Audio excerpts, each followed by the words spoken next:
उत्तर प्रदेश गाजियाबाद के वैशाली शहर में स्थित पुष्पांजलि क्रॉसले हॉस्पिटल आज लोगों के लिए संजीवनी का कार्य कर रहा है। अत्याधुनिक सुविधाओं से परिपूर्ण यह हॉस्पिटल आज कई जटिल रोगों का समाधान केंद्र बना हुआ है। अंतर्राष्ट्रीय सुविधाएं और आवश्यकता पड़ने पर विदेशों के डॉक्टरों से सलाह लेकर दायित्वपूर्ण जिम्मेदारी की आवश्यकता भी यहां से पूरी की जा रही है। इस हॉस्पिटल की सबसे बड़ी खूबी यह है कि किसी भी हालत में आए हुए मरीज का इलाज करना, फिर उनके बारे में इंक्वायरी करना है।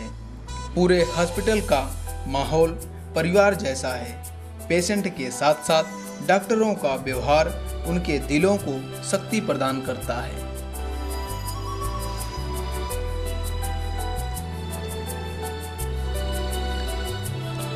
पूरे हॉस्पिटल को एक सूत्र में बांधकर रखने वाले medical director doctor T.S.. Jain hospital में उपलब्ध सुविधाओं के बारे में बता रहे हैं। पुष्पांजलि क्रॉसले हॉस्पिटल में जून 2010 में मेडिकल डायरेक्टर के तौर पर ज्वाइन किया है और तब से मैं यहीं पर हूँ। हमारे पास जब भी कोई सीरियस पेशेंट हमारे पास आता है और जब वो ठीक होके जाता है, और जब खासतौर पे पीडियाट्रिशियन बच्चे के होने के नाते और जिस वक्त वो हमको एक मुस्कुराहट देता है तो उसको लगता है कि हमारा सारी मेहनत सफल हो गई। पुष्पांजलि में सेवाएं देते हुए आपको लगभग काफ़ी वर्ष हो गए। सर, यहाँ पे क्या कुछ आप दूसरे अस्पतालों से अलग कुछ सेवाएं दे पा रहे हैं? पहली बात तो मैं ये कहूँगा कि इस अस्पताल में हमारे जो चेयरमैन एंड मैनेजिंग डायरेक्टर के एक ख़ास तौर पे ये है कि प्राइवेट हॉस्पिटल होते हुए भी कि किसी पेशेंट को पैसे की वजह से ऐसा नहीं हो कि कोई परेशानी हो जाए। हमारे पास कई बार इमरजेंसी में पेशेंट आए हैं, एक्सीडेंट के पेशेंट भी आए हैं जिसे हमें पता भी नहीं कौन है, कितने पैसे उसके कोई देने वाला भी होगा कि नहीं। हम पूरा इलाज करते हैं। अगर जो हम दूसरे हॉस्पिटल में नहीं ट्रांसफ़र करते तो हम करते हैं बिना इस बात की चिंता किए कि हमें उसके पैसे मिलेंगे या नहीं मिलेंगे। इसी तरह से ऑपरेशन से पहले जैसे लोग भाग अपना पूरा पैसा जमा करा देते हैं, लेकिन अगर कोई इमरजेंसी ऑपरेशन है तो पैसा जमा हुआ या नहीं हुआ उसकी वजह से ऑपरेशन नहीं रुक सकता। ये तो वही साधारण सी बात। उसके अलावा भी हमारे पास एक पुष्पांजलि चैरिटेबल ट्रस्ट है। कोई बहुत गरीब आदमी है या किसी के पास बिल बहुत बढ़ रहा है जिसको वो नहीं दे पाते तो हम उससे मदद करने की कोशिश करते हैं। और फिर हमारे कुछ प्रोग्राम है जैसे PGYP, दैट इज़ पुष्पांजलि गोल्डन ईयर प्रोग्राम, जिसमें 60 से 65 साल से अधिक व्यक्ति अपने आप को रजिस्टर करते हैं। तो उनको हम काफ़ी कुछ सुविधाएं भी देते हैं और उनको डिस्काउंट भी देते हैं। और उसमें सबसे बड़ी बात यह है कि महीने के आखिरी इतवार को एक हमारे पास सेशन होता है जिसमें कि हम अवेयरनेस प्रोग्राम क्रिएट करते हैं और हमारे जो कंसल्टेंट हैं उसमें आकर के कुछ बातचीत करते हैं, उनसे कुछ उनको भाषण लेते हैं और उसमें हमारी काफ़ी अच्छी अटेंडेंस होते हैं। काफ़ी लोग काफ़ी एंथुजियाज्म से लोग बाग उसमें पार्टिसिपेट करते हैं। उसके अलावा भी हमारे कुछ एक चैरिटेबल ऑर्गेनाइजेशन जैसे अमर ज्योति है और भी कई इंस्टीट्यूशन हैं जिसके साथ कि हमारा तालमेल रहता है और हम अपनी तरफ से उनको कुछ ना कुछ सेवा करने की कोशिश करते हैं।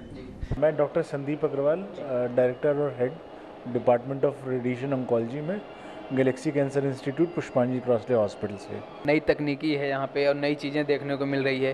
ये सब कैसे इसको ऑपरेट करते हैं? एक्चुअली जो हम लोग के पास टेक्निक है इसको हम IGRT टेक्निक कहते हैं, जिसे कहते हैं इमेज गाइडेड रेडियोथेरेपी टेक्निक। इस टेक्निक से हम ट्यूमर को अपनी रेडिएशन जो है वो ट्यूमर तक लिमिटेड कर सकते हैं और नॉर्मल टिश्यूज़ को स्पेयर कर सकते हैं। इस मशीन के अंदर ना पेशेंट को ट्रीटमेंट के टाइम पर CT स्कैन करा जाता है। जैसे आप देख रहे हो ये जो 2 रोबोटिक आर्म्स ओपन हुए हैं, ये CT स्कैन के रोबोटिक आर्म्स हैं। ये पेशेंट के दोनों तरफ घूमकर CT स्कैन लेते हैं जब पेशेंट का इलाज हो रहा होता है। उसके बाद हम रेडिएशन को उसी जगह पर फोकस करते हैं जिस जगह पर ट्यूमर होता है। उससे ट्यूमर जो है वो पूरी तरह से ठीक हो जाता है, नॉर्मल टिश्यूज़ जो है वो बच जाते हैं। तो रेडिएशन के जो साइड इफ़ेक्ट्स पहले होते थे वो सब नहीं होते।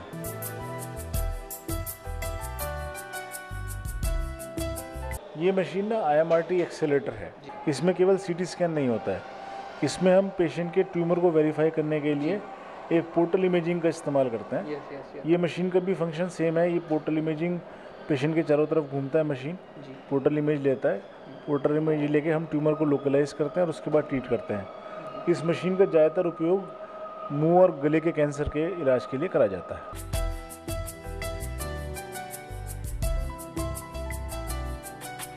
डॉक्टर साहब, ये किन तरह की व्यवस्थाएं हैं इस लैब में? ये basically 3D treatment planning system है, जिसमें कि हम पेशेंट को वर्चुअली रिकंस्ट्रक्ट करते हैं। पेशेंट को बनाते हैं, उसका ट्यूमर बनाते हैं, उसके नॉर्मल ऑर्गन्स को बनाते हैं, और हम उसके बाद हम डोजेज इस तरह से देते हैं जिससे कि नॉर्मल टिश्यूज़ जो हैं बच जाते हैं और ट्यूमर जो है वो ट्रीट हो जाता है। ये सारा का सारा प्लान जो है वो यहाँ से मशीन्स पे ट्रांसफ़र होता है और ट्रांसफ़र होने के बाद एग्जीक्यूट होता है। तो यहाँ हम इस पूरे रूम में जितने भी कंप्यूटर्स लगे हुए हैं, ये सब ट्रीटमेंट प्लानिंग सिस्टम्स हैं, जो मशीन को हम ट्रीटमेंट देते हैं उसको प्लान करने के में इस्तेमाल करा जाता है। पुष्पांजलि क्रॉसले हॉस्पिटल एक इंटरनेशनल स्टैंडर्ड पर कार्य कर रहा है, जिसकी ख्याति देश के बाहर कई मुल्कों तक पहुंच रही है। विदेशों से इलाज के लिए आए हुए लोगों का कहना है कि कम खर्च में बढ़िया सुविधाएं मिल रही हैं, पर यहाँ के लोगों का कहना होता है कि प्राइवेट अस्पताल काफ़ी महंगा पड़ता है। इसी हॉस्पिटल के एग्जीक्यूटिव डायरेक्टर डॉक्टर विजय अग्रवाल का कहना है कि यह एक गंभीर स्थिति है कि अत्याधुनिक सुविधाएं गंभीर रोगों का इलाज एकदम से सस्ते खर्च पर उपलब्ध कराना संभव नहीं हो पा रहा है। फिर भी हमारी यही कोशिश रहती है कि औरों से कहीं कम खर्च में इलाज को संभव बनाया जा सके। कोई भी हॉस्पिटल को चलाने में चुनौतियों का सामना सबसे बड़ा ये है कि आज एक पेशेंट्स और उनके जो अटेंडेंट्स हैं उन सब की एक एक्सपेक्टेशंस हॉस्पिटल से बहुत बढ़ गई हैं। उनकी जो उम्मीदें हैं वो हॉस्पिटल से बहुत बढ़ गई हैं, और हॉस्पिटल्स में अभी भी जो पब्लिक का परसेप्शन है कि हॉस्पिटल्स बहुत चार्ज कर रहे हैं, जो प्राइवेट हॉस्पिटल्स हैं वो बहुत खर्चीले हैं। लेकिन फैक्ट ये है कि जिस प्रकार के खर्चे आज के दिन में हम उनसे ले रहे हैं, उससे क्वालिटी को कंट्रोल करना, मैनेज करना एक बहुत ही डिफ़िकल्ट काम बनता जा रहा है। हम लोग ऑलमोस्ट एक इंटरनेशनल स्टैंडर्ड्स पे काम कर रहे हैं, और वहाँ पर हम देखते हैं कि जो पेशेंट्स हमारे बाहर के देशों से आते हैं, हमारे पास कुछ अफ़गानिस्तान से या श्रीलंका से या फिजी से, नाइजीरिया से, उन लोगों को ये हॉस्पिटल बहुत सस्ता जान पड़ता है, एयर फेयर वगैरह मिलाने के बावजूद भी। और हमारे लोकल लोगों में यही चीज़ जो है उनको कॉस्टली दिखाई देती है। तो एक ये विरोधाभास सा चल रहा है कि हमारी एक्सपेक्टेशंस तो हैं कि हमें एक नेशनल और इंटरनेशनल स्टैंडर्ड्स का ट्रीटमेंट मिले, और जो हमारा खर्चे की हमारी वो है, उसमें क्या है कि अधिकतर जो जनता है वो अपने आप को इंश्योरेंस नहीं करा रही है। एक हेल्थ इंश्योरेंस का जो पेनिट्रेशन है वो मुश्किल से 2% पे है। तो उसके कारण हम अपना कोई बजट नहीं रखते हैं, और आज के दिन में जो ट्रीटमेंट हैं वो सब कॉम्प्लिकेटेड होने के कारण कॉस्टली होते जा रहे हैं। कुछ जटिल उपचार के क्षेत्र में पुष्पांजलि हॉस्पिटल इतना आगे निकल गया है कि जिसके बारे में हम आपको बताना चाहेंगे। किडनी ट्रांसप्लांट सिस्टम हो या टेस्ट ट्यूब बेबी का चमत्कार या मुंह के कैंसर में अद्भुत सफलता, इन सब कामयाबियों से पुष्पांजलि क्रॉसले हॉस्पिटल आज दिल्ली के 10 गिने चुने हॉस्पिटलों में जाना जाता है। पुष्पांजलि क्रॉसले हॉस्पिटल के CMD डॉक्टर विनय अग्रवाल की संघर्षपूर्ण एजुकेशन लाइफ और विपरीत परिस्थितियों में किस तरह से अपने आप को कामयाब बनाया है, ये संघर्ष की कहानी उन्हीं की जुबानी। मैं मौलाना आज़ाद मेडिकल कॉलेज से मैंने अपना MBBS किया, एंड 1969 में मैंने एडमिशन लिया और 73 में पास किया। खैर जर्नी तो काफ़ी कठिन रही, क्योंकि मुझे उस समय all India institute of medical sciences में भी एडमिशन मिला और मौलाना आज़ाद में मिला। मैं इंस्टीट्यूट में पढ़ाई इसलिए नहीं कर पाया क्योंकि वहाँ 75 रुपये का हॉस्टल का फ़ीस कंपलसरी था, तो इसलिए मौलाना आज़ाद, लेकिन मौलाना आज़ाद भी अच्छा कॉलेज, मेडिकल कॉलेज रहा। उसके बाद जब MBBS की मैंने एजुकेशन की अपने रेगुलर उससे और MBBS के बाद मुझे MS सर्जरी में एडमिशन मिला, और जब MS सर्जरी में एडमिशन मिला और साथ साथ मुझे ESIC की एक जॉब मिली, तो पहले MS में और या MD में कोई स्टाइपेंड नहीं मिलता था, और ESI की जॉब में 1690 रुपये का चेक मिला। तो मेरे को और मेरे घर के परिवार वालों की ज़रूरत थी कि हमें पहले हम जॉब करें, और ये भी बताया गया और ये भी पता करने पे पता लगा कि MS करने के बाद भी जॉब में पैसे इतने ही मिलते, तो 3 साल ख़राब करने का कोई फ़ायदा नहीं था। तो इसलिए मुझे MS सर्जरी छोड़ के मैंने ESI की एडहॉक जॉब की। लेकिन मुझे फिर ऐसा लगा कि कहीं ना कहीं मैंने कुछ स्टेप्स सरकमस्टांसेस मेरे ने कुछ मुझे स्टेप्स सही डायरेक्शन में नहीं लिए, क्योंकि पैसे नहीं थे, इसलिए मैं आगे पढ़ाई नहीं कर पाया। बट देन मैंने ये डिसीजन लिया कि 1980 में मैं जॉब छोड़ूंगा, क्योंकि शायद गवर्नमेंट जॉब मेरे लिए उपयुक्त नहीं है। एंड उसके लिए मैंने छोड़ के फिर एक अपना प्रैक्टिस शुरू किया, जनरल प्रैक्टिस शुरू की। कृष्णा नगर इलाका है एक, जो अब तो बड़ा अच्छा इलाका है, बट उस समय जब 1980 में वो पिछड़ा हुआ इलाका माना जाता था, जमुना के इस पार का इलाका कहते थे। वहाँ प्रैक्टिस शुरू की, उस प्रैक्टिस धीरे धीरे बढ़ी, मैं अच्छा पॉपुलर डॉक्टर बना वहाँ। और वहाँ करके फिर मैंने एक छोटा सा अपना नर्सिंग होम बनाया 1990 में, पुष्पांजलि मेडिकल सेंटर आनंद विहार में। वो 10 बेड का अस्पताल था, वो धीरे धीरे ग्रेजुएट होते होते 50 बेड का अस्पताल बना।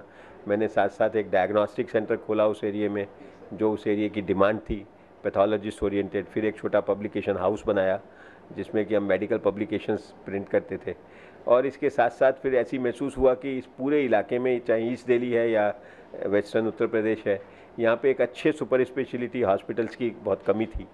तो इसकी भी नींव रखी गई। और जहाँ आप बैठे हैं, ये वेस्टर्न उत्तर प्रदेश का और ईस्ट दिल्ली का बहुत ही अच्छा पहला मैं कहूँगा सुपर स्पेशलिटी हॉस्पिटल है। और अगर आप दिल्ली के जाने माने अस्पतालों में गिने, तो हम अपनी पोजीशनिंग हमारी 1 ऑफ द 10 हॉस्पिटल्स में आती है। मेहनत का कोई सब्स्टिट्यूट नहीं है। और मैं दूसरा इस बात में भी विश्वास करता हूँ कि जब तक आदमी सपने नहीं लेगा तो काम क्या करेगा। सपने लेके उसको पूर्ण करना, ये भी एक चुनौती है। तो आप ड्रीम्स लेंगे। अगर मैं अपनी ज़िंदगी के पहले दिन देखता हूँ, जब हम एक छोटे से मकान में रहते थे, उसकी एक कमरे का मकान था, उसमें छत चूती थी, और हम वहाँ पे प्राइमरी स्कूल में पढ़ते थे, और वहीं के गवर्नमेंट स्कूल में, जहाँ जिस गवर्नमेंट स्कूल में बिल्डिंग नहीं होती थी, वहाँ से मैंने अपनी 11th क्लास पास की। तो वो ज़िंदगी देखता हूँ और आज की ज़िंदगी देखता हूँ, तो जर्नी बहुत अच्छी रही है, चुनौतीपूर्ण नहीं है। हर मोमेंट, हर दिन, हर पल एक नई चुनौती रहा है। उन चुनौतियों का सामना भी किया है, उससे आगे बढ़ने का रास्ता भी बना है, और अच्छे अच्छे मित्र मिले, अच्छे अच्छे लोग साथ जुड़े और जुड़ते गए। मैं हमेशा मैंने पीछे नहीं देखा, मैं आगे देखता रहा। संघर्षपूर्ण शिक्षा जीवन के बाद डॉक्टर विनय अग्रवाल ऐसे मजे हुए खिलाड़ी बन के निकले कि दोबारा पीछे मुड़कर नहीं देखा। डॉक्टर अग्रवाल चिकित्सा क्षेत्र में सेवाएं देते हुए चिकित्सा जगत के तमाम पदों को सुशोभित किया। इसके साथ साथ मैंने और भी चीज़ें अचीव की, जैसे मैं इंडियन मेडिकल एसोसिएशन का नेशनल प्रेसिडेंट रहा, और आजकल मैं एक बॉडी है जो कहलाती है confederation of medical associations of Asia Oceania, 36 countries की वो बॉडी है। एंड वर्ल्ड मेडिकल एसोसिएशन में उसका अपना स्थान है, और मैं वर्ल्ड मेडिकल एसोसिएशन का भी काउंसिल मेंबर हूँ। उसका मैं प्रेसिडेंट इलेक्ट बना हूँ, और 2013 में मैं उसका प्रेसिडेंट विधिवत पोजीशन लूँगा। तो इसके साथ साथ मतलब बहुत सारी अचीवमेंट, दिल्ली मेडिकल काउंसिल का मैं वाइस चेयरमैन हूँ। पश्चिमी उत्तर प्रदेश की शान पुष्पांजलि क्रॉसले हॉस्पिटल आज नए प्रगति की ओर बढ़ रही है। गाजियाबाद के साथ साथ दिल्ली के और दूसरे देशों के भी लोग पुष्पांजलि हॉस्पिटल की सेवाएं ले रहे हैं। इमरजेंसी सेवाओं की उत्कृष्टता के साथ साथ पारिवारिक माहौल इस हॉस्पिटल की पहचान बन चुकी है। दूसरी सबसे चौंकाने वाली बात यह है कि हॉस्पिटल के कर्मचारियों में गूंगे, बहरे और अंधे लोगों का भी योगदान है। इन कर्मचारियों की कार्यकुशलता को देखकर आंखें खुली की खुली रह जाती हैं।